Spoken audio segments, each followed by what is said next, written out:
Алтын балық ертегісі. Ертеде теңіз жағасында, ескі жер үйде шал мен кемпір өмір сүріпті. Шал балық аулайды да, кемпірі ау тоқиды екен. Бір күні шал теңізге ау салса, оған алтын балық ілініпті. Алтын балық адам даусымен жалына бастайды. Мені теңізге жібер, не тілесең бәрін орындаймын дейді. Шал мұндай кереметке таң қалады. Жөніңе жүзе бер, маған ештеңе керек емес дейді шал алтын балыққа. Алтын балықты жібере салады. Үйге келіп шал болған оқиғаны кемпіріне айтады. Кемпірі шалға ашулана бастайды. Сен ақымақсың, балыққа барып одан жаңа үй сұра, біздің үйіміз әбден тозды деп айқайлайды.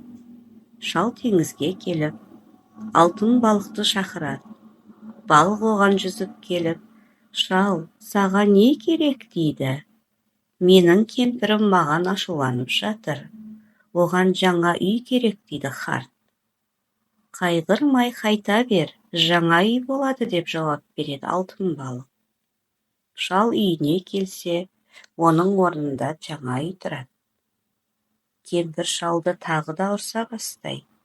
Сен ақымақсың, ашық ауызсың, неге үй ғана сұрайсың? Мен ақсүйек болғым келеді дейді. Шал теңізге келіп, алтын балықты тағы да шақырады. Балық жүзіп келіп, саған не керек деп сұрайды. Кемпір мені бұрынғыдан бетер ұрсып жатыр. Жай шаруа емес, ақсүйек болғысы келеді дейді шал. Қайғырма, бұл тілегің де орындалады деп жауап береді алтын балық. Шал үйге оралады. Үйдің орнында үлкен керемет үй тұр. Үйдің алдында қабағын түйіп кемпірі отыр. Қымбат киімдер киіп алған. Айналасында қызметшілер қызмет көрсетіп жүр. Балыққа барып айт деп айқайлайды кемпір. Ақсүйек емес, патшайым болғым келеді деп. Шал балыққа келіп, менің кемпірім тағы да ашуға мінді. Енді ақсүйек емес, патшайым болғысы келеді дейді. Уайымдамай бара бер.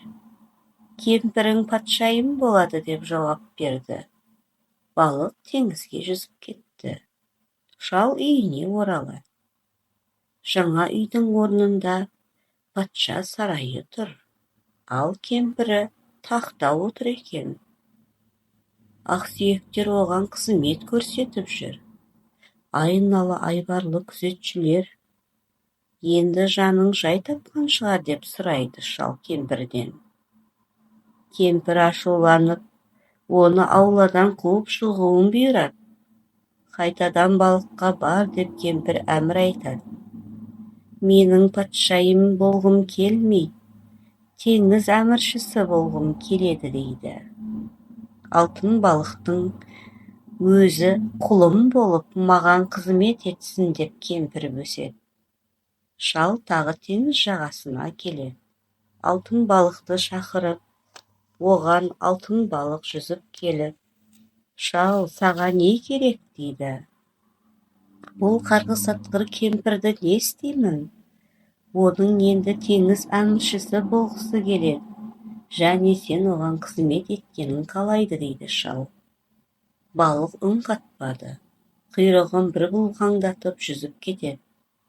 Алтын балықтың жауабын шал ұзақ күтеді. Күте-күте болмаған соң ол кері қайтады. Кемпіріне жетіп келеді. Қараса баяғы жер үйге орнында тұр. Есік алдында кемпірі отыр мәужірап. Қасында сынық астауы тұр баяғы.